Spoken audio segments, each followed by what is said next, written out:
we've been touching on this the whole time. What are the real causes of these difficulties that people experience?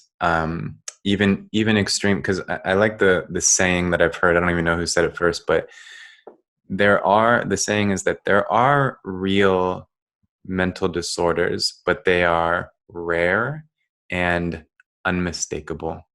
So for the person who is experiencing dramatic hallucinations, there's something to that. And there may very well be biological roots to that.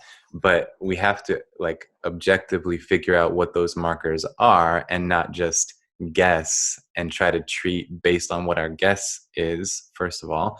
And then also to remember that, as we also like to say, people are biopsychosocial organisms. There's the biological, psychological, and environmental buckets where we can find both potential contributors and potential solutions to all of these issues. And even if you just look in the biological bucket, there are, as you alluded to earlier, many other potential contributors, including, like you said, hormonal imbalances. Malnourishment, I think, is often quite overlooked as a cause of many things. I mean, ADHD in children, easy example.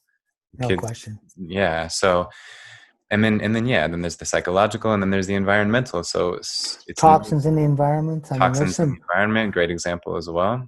Yeah. you know what, David Healy he's an Irish psychiatrist that is now working in Canada. He did this unbelievably interesting paper. So schizophrenia, what got diagnosed with schizophrenia, say 100 years ago, um, they presented it in a very different way than psychotic people. Mm, They often had trouble making wheeled movements.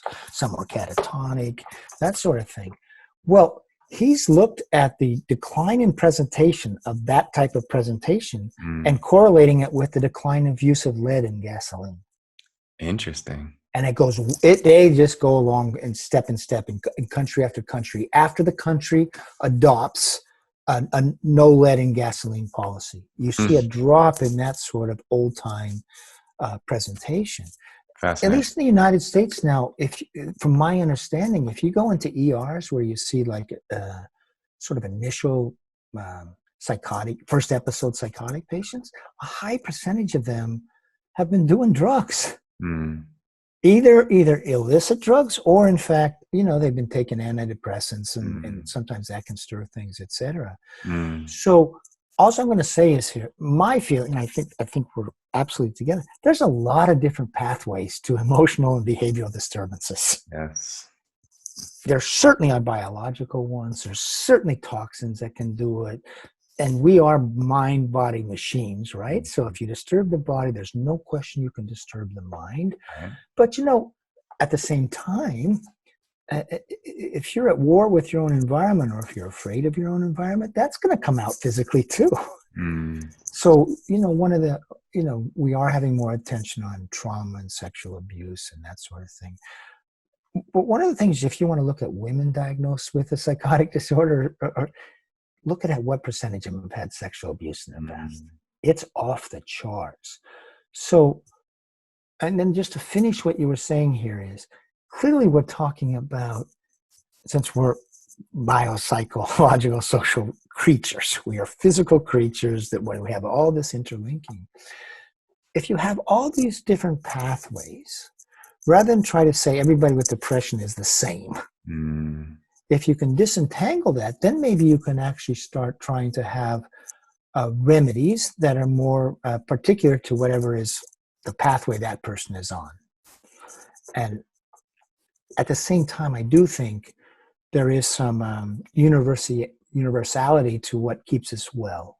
Mm. Diet, exercise, Yeah. not being, having some socialization, some place in society, meaning, you know. Well said. So I think this goes back to this problem of the conceptualization we embraced. These are discrete disorders. It blinds us to the complexity of what we're talking about here. Precisely. Which is, of course, as a psychologist, exactly what I believe. And I like what you just said, that so there I've noticed a trend, several papers written recently highlighting the heterogeneity within people who have the same diagnosis. And that's very, very important to realize, that the criteria have become so broad that the diversity within people who have the same diagnosis is actually very significant, which means, of course, that there's no way that the same treatment is going to be effective for all of No, them. And no. so there's this need to individualize treatment, and at the same time to acknowledge the universal essentials to anyone's mental health.